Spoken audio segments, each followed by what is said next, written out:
여러분 찬바람 불기 시작하면서 생강차 많이 드시죠? 그런데 말입니다. 혹시 아침마다 손가락이 굳어서 컵 잡기가 힘드시거나 침대에서 내려오는 첫 발걸음이 돌덩이처럼 무겁게 느껴지신 적 있으신가요? 그냥 나이 탓이겠지 하고 넘기고 계셨다면 이 영상은 절대 대충 보시면 안 됩니다. 지금 이 순간에도 대한민국 60세 이상 성인 10명 중 7명이 만성 염증 수치가 정상 범위를 넘어서 있다는 사실을 아십니까? 더 무서운 것은 이 염증이 당장 아프거나 열이 나는 게 아니라 조용히 혈관과 관절과 신경을 갉아먹다가 어느 날 갑자기 계단에서 주저앉고 기억력이 뚝 떨어지는 형태로 나타난다는 겁니다. 생강차를 매일 마시는데도 몸은 여전히 뻐근하고 손발이 찬 분들은 특히 더 주의하셔야 합니다. 생강이 몸을 살리는 게 아니라 오히려 조용히 염증을 키우는 쪽으로 작용하고 있을 수도 있기 때문입니다. 그런데 여기서 반전이 있습니다. 같은 생강차인데도 어떤 분은 관절이 풀리고 잠이 깊어지고 어떤 분은 아무 변화가 없거나 오히려 더 피곤해집니다. 그 차이는 딱 하나입니다. 생강차에 무엇을 언제 얼마나 어떤 온도로 더해 마시느냐입니다. 저는 30년간 노화와 만성 염증을 연구해 온 박사 박진우라고 합니다. 제가 수많은 어르신들의 자료를 보면서 한 가지 분명히 확인한 게 있습니다. 똑같이 마시는 생강차라도 이것 한 조각만 더해주면 몸속 깊은 염증이 가라앉고 손발 끝까지 따뜻해지는 경험을 하실 수 있다는 겁니다. 끝까지 보시면 지금 드시고 있는 생강차에서 무엇을 당장 빼야 하고 무엇을 한 조각 더해야 하는지 정확히 알게 되실 겁니다. 아직 구독과 좋아요를 누르지 않으셨다면 지금 바로 눌러주시고요. 주변에 손발이 차고 아침마다 몸이 뻣뻣한 어머님, 아버님 계시면 이 영상 카톡으로 꼭 알려주셔야 합니다. 지금 이 순간 내 몸에서 가장 강하게 신호를 보내는 곳이 어디인지, 손인지, 무릎인지, 어깨인지 댓글로 한 줄만 남겨주세요. 실제 어르신의 이야기를 통해 이 문제가 단순히 나이 탓이 아니라는 것을 먼저 함께 느껴보겠습니다. 저에게는 오래전부터 지켜보던 분이 한 분 계십니다. 아내가 다니는 모임에 늘 함께 오시던 72세 김명수님입니다. 겉으로 보기에는 걸음도 또렷하고 웃음도 많으신 분인데 따로 이야기를 나누다 보면 늘 이런 말씀을 하셨습니다. 아침에 일어나면 손가락이 굳어서 컵을 잡기가 힘들다.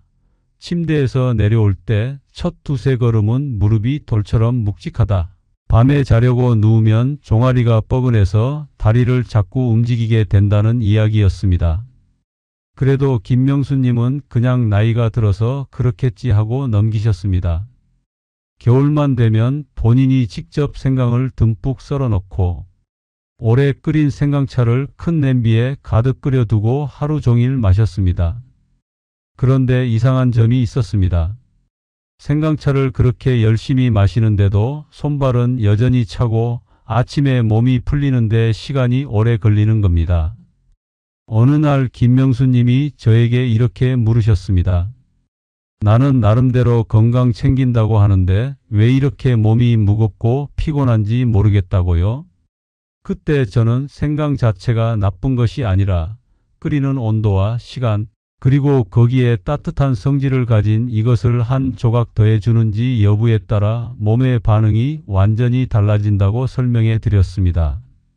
생강을 팔팔 끓이지 않고 물을 먼저 끓인 후 잠시 식혔을 때 얇게 썬 생강을 넣고 마지막에 계피 한 조각만 더해 드시도록 안내해 드렸습니다. 한 달쯤 지나 다시 뵈었을 때 김명수님은 이렇게 말씀하셨습니다. 아침에 첫걸음을 떼는 게 전보다 훨씬 가볍고 밤에 종아리 쥐 나는 횟수도 눈에 띄게 줄었다고요. 겉으로 보기에는 생강차 한 잔이지만 그 안에 들어가는 온도와 두께와 재료 하나가 몸속 염증의 흐름을 바꾸고 있었던 겁니다. 이런 사례를 수십 번, 수백 번 보면서 저는 확신하게 되었습니다. 약을 바꾸지 않아도, 생활을 완전히 뒤엎지 않아도, 생강차 한 잔의 방법만 바로 잡아도 몸은 충분히 달라질 수 있다는 것을요. 오늘 이 영상에서 말씀드릴 내용은 여러분의 만성 염증 관리 방식을 완전히 바꿀 수 있는 중요한 지혜입니다. 이 이야기를 끝까지 듣고 실천하셔야만 진정한 변화를 경험할 수 있습니다. 끝까지 보지 않으시면 가장 중요한 실천법을 놓치게 됩니다. 마지막에 나올 단 하나의 습관이 여러분의 아침을 완전히 바꿀 수 있습니다. 이런 중요한 정보를 더 많은 분들이 알 수 있도록 구독과 좋아요로 응원해 주세요. 이 채널은 여러분의 건강한 노년을 응원합니다. 끝까지 보시면 왜 지금 당장 생강차 습관을 바꿔야 하는지 분명하게 깨닫게 되실 겁니다. 이렇게 작은 변화만으로도 달라지는 이유가 있습니다. 그래서 이제는 생강차의 효과를 망치는 잘못된 습관부터 하나씩 짚어보겠습니다. 많은 분들이 생강은 오래, 세게 끓일수록 좋다고 믿습니다.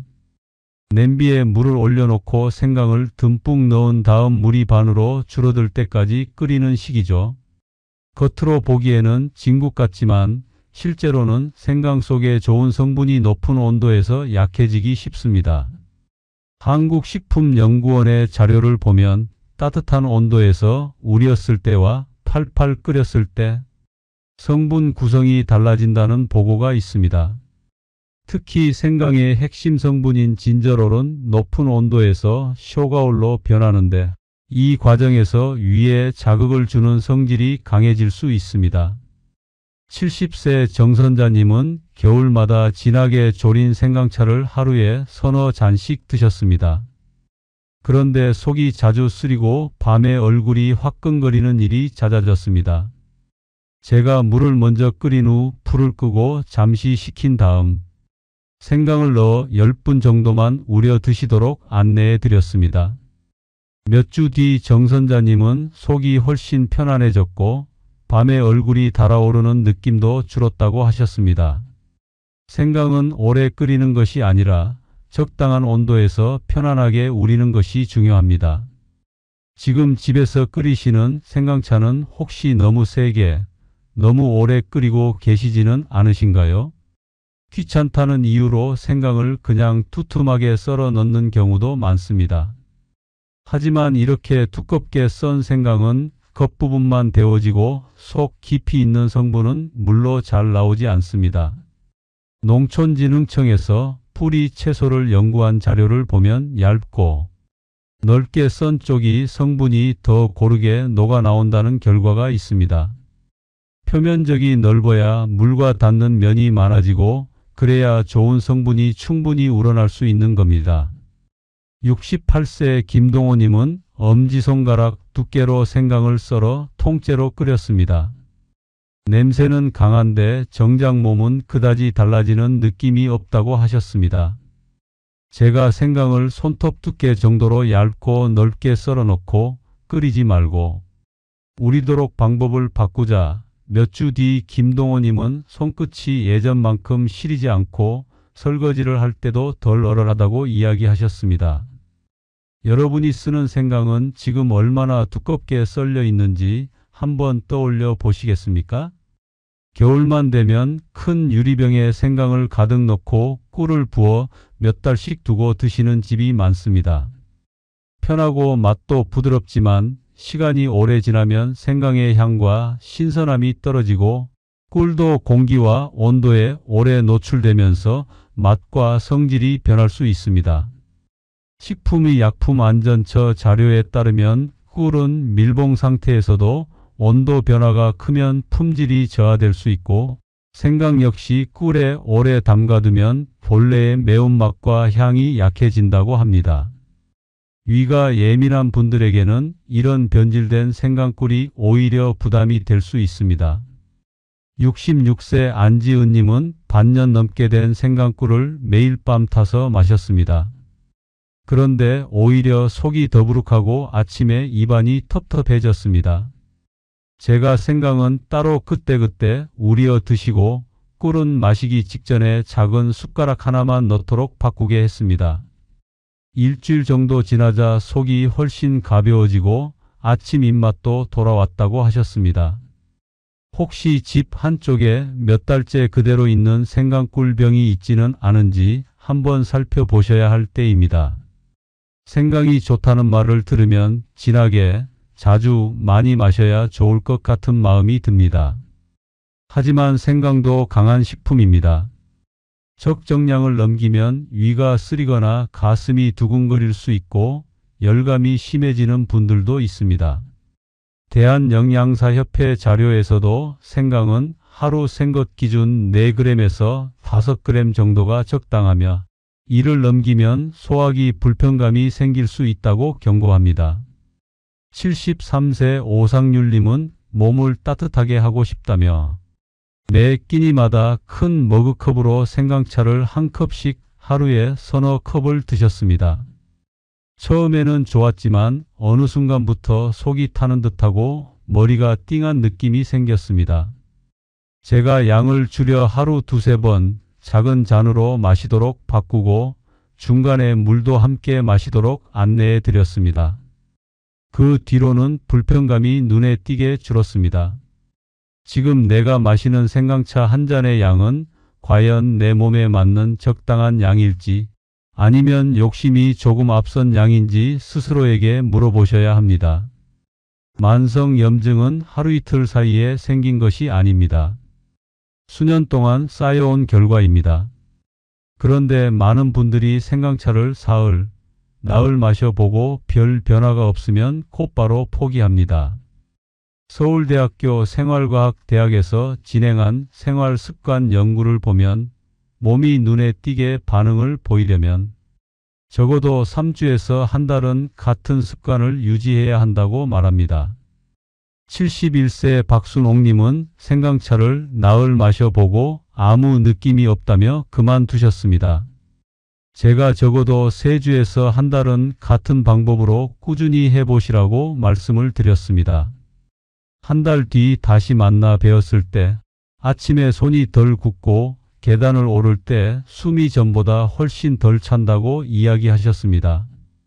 혹시 나도 며칠 해보고 포기하는 습관을 반복하고 있지는 않은지 오늘 한번 진지하게 돌아보면 좋겠습니다. 이렇게 잘못된 습관만 바로 잡아도 몸은 조금씩 달라지기 시작합니다. 이제 생강차에 무엇을 어떻게 더해야 하는지 구체적인 실천법을 차근차근 정리해 보겠습니다. 생강과 계피의 힘을 제대로 쓰려면 먼저 물 온도부터 바뀌어야 합니다. 물을 냄비에 올려 끓인 다음 끓기 시작하면 불을 끄고 한두 분 정도만 그대로 둡니다. 김이 조금 가라앉았을 때가 가장 좋습니다. 이때 얇게 썬 생강을 넣고 약 10분 정도 우리면 향은 부드럽고 성분은 충분히 풀려 나옵니다. 너무 팔팔 끓는 물에 바로 생강을 넣으면 향은 강해지지만 위가 약한 분들에게 자극이 될 수 있습니다. 집에서 끓일 때 오늘부터는 물이 끓어 넘치는 소리가 멈추고 숨을 고르는 그 순간을 한번 느껴보시면 좋겠습니다. 평소에는 물이 어느 정도 끓을 때 생강을 넣으셨는지 떠올려 보실 수 있나요? 생강은 손톱 두께보다 조금 얇게 넓게 써는 것이 좋습니다. 그래야 넓은 면에서 성분이 골고루 우러나옵니다. 한 컵 분량의 물이라면 이 정도 두께의 생강 서너 조각이면 충분합니다. 손발이 유난히 차거나 관절이 많이 뻣뻣한 분들은 5~6조각까지 늘릴 수 있지만 갑자기 늘리기보다 일주일 단위로 천천히 반응을 보면서 조절하는 것이 안전합니다. 손목이 약해 얇게 써는 것이 힘드신 분들은 조금 두꺼워지더라도 가능한 한 넓게 썰어주세요. 지금까지는 대충 눈대중으로 넣었다면 오늘부터는 몇 조각을 넣는지 한번 세어 보시겠습니까? 생강향이 은은하게 배어 나왔을 때 그 다음에 들어가는 것이 계피입니다. 계피는 생각보다 힘이 강한 식품이라 처음부터 많이 넣으면 얼굴이 붉어지거나 몸이 과하게 달아오를 수 있습니다. 손가락 마디 하나 길이의 계피를 한 조각 넣고 5분 정도만 함께 두면 충분합니다. 계피는 손발 끝으로 혈류가 퍼져 나가도록 돕고 식사 뒤 급격히 올라가는 혈당의 흔들림을 완화하는 데도 도움이 될 수 있습니다. 다만 밤에 열이 자주 오르는 분들은 저녁보다는 아침과 점심에 계피를 쓰고 밤에는 생강만 쓰는 방식으로 조절하는 것이 좋습니다. 여러분은 계피를 평소 얼마나 자주 사용해 보셨나요? 몸이 좋아지려면 한 번에 몰아서 마시는 것보다 필요한 시간대에 나누어 마시는 것이 좋습니다. 제가 현장에서 권하는 방법은 이렇습니다. 아침 공복에 작은 잔으로 한 잔, 점심 식사 후에 반 잔, 잠들기 1시간 전에 따뜻하게 한 잔입니다. 아침에 한 잔은 밤새 굳어있던 관절과 근육을 깨우는 역할을 합니다. 점심 뒤 반 잔은 식사 후 졸림과 답답함을 줄이는 데 도움이 됩니다. 잠들기 전 따뜻한 한 잔은 종아리 쥐와 다리 저림을 줄여서 잠을 좀 더 깊게 만드는 데 도움을 줍니다. 물론 처음부터 3번 모두 지키기 부담되신다면 아침 한 잔부터 시작하셔도 충분합니다. 지금 내 하루 중 가장 넣기 쉬운 시간대는 언제인지 마음속으로 한번 골라 보시겠어요? 위가 유난히 약한 분들은 생강량을 줄이고 물을 조금 더 많이 잡아서 연한 차부터 시작하시는 것이 좋습니다.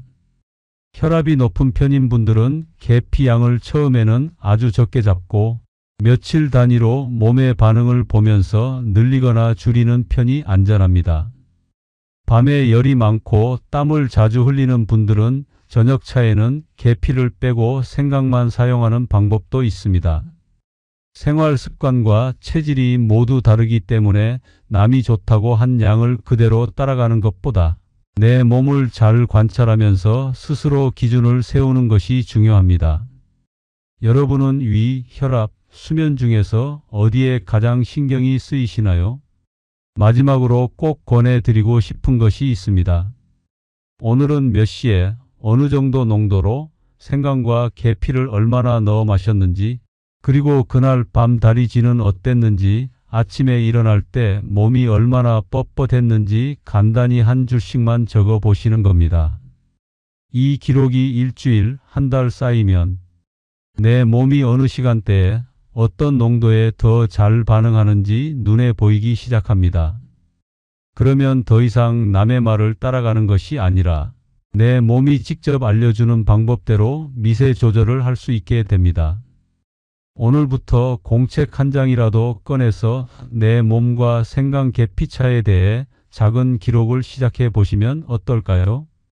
이제 실천법까지 정리했으니 마지막으로 오늘 이야기를 전체적으로 한번 묶어보고 당장 오늘부터 시작할 수 있는 한 가지 제안을 드리겠습니다. 오늘 우리는 아침마다 몸이 무겁고 손가락이 굳는 느낌을 단순히 나이 탓으로만 돌려온 잘못된 상식에서 출발했습니다. 생강차를 진하게, 많이, 오래 끓여 마시면 언젠가 몸이 알아서 좋아질 것이라는 막연한 믿음이 과연 옳은지 차분히 돌아봤습니다. 잘못된 상식은 이런 것들이었습니다. 생강은 오래 팔팔 끓일수록 좋다. 두껍게 썰어도 상관없다. 꿀에 오래 재워두면 더 좋다. 진하게 많이 마실수록 효과가 크다. 며칠만 마셔도 바로 효과가 나타난다는 생각들이었습니다. 이런 습관들이 오히려 위를 자극하고 성분을 제대로 뽑아내지 못하고 몸에 과한 열을 일으켜서 생강차의 효과를 반감시키고 있었습니다. 반대로 올바른 관리는 이런 모습이어야 합니다. 물을 먼저 끓인 뒤 잠시 숨을 고르게 하고 얇게 썬 생강을 넣어 적당한 시간만 우리고 그 다음에 계피 한 조각을 짧게 더해주는 방법입니다. 하루를 3구간으로 나눠 아침, 점심, 잠들기 전으로 나누어 마시는 습관입니다. 그리고 내 몸 상태에 맞춰 농도와 양을 조심스럽게 조절하고 작은 기록을 통해 내 몸의 반응을 직접 확인하는 자세입니다. 잘못 관리했을 때는 몸속 깊은 곳에 염증이 조용히 쌓여 혈관과 관절과 신경을 서서히 약하게 만들 수 있습니다. 그러다 어느 날 갑자기 계단이 버거워지고 밤에 쥐가 자주 나고 기억력이 예전만 못하다는 느낌으로 드러날 수 있습니다. 손발이 점점 더 차가워지고 아침에 몸이 풀리는 시간이 길어지고 잠을 자도 개운하지 않은 날이 늘어납니다. 이런 증상들이 쌓이면 일상의 활력이 떨어지고 외출이 부담스러워지고 결국 삶의 질 전체가 낮아지는 악순환으로 이어질 수 있습니다. 반대로 제대로 관리하면 손발이 따뜻해지고 아침 첫 발걸음이 조금 더 가벼워지고 밤에 깨는 횟수가 줄어드는 변화를 실제로 경험할 수 있습니다. 관절이 뻣뻣한 시간이 짧아지고 종아리 쥐가 눈에 띄게 줄고 잠이 깊어져서 아침에 일어났을 때 몸이 한결 가볍습니다. 이런 작은 변화들이 모이면 계단을 오를 때 숨이 덜 차고 장 보러 나갈 때 발걸음이 가벼워지고 손주와 놀아줄 때도 덜 지치는 일상으로 이어집니다.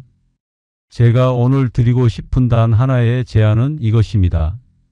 내일 아침 다른 것 다 제쳐두고 물을 먼저 끓인 뒤 불을 끄고 한두 분만 숨을 고르게 둔 다음 얇게 썬 생강 몇 조각을 넣어 10분 정도 우리고 그 다음 계피 한 조각을 넣어 5분만 더 두었다가 작은 잔에 따라 천천히 마셔 보십시오.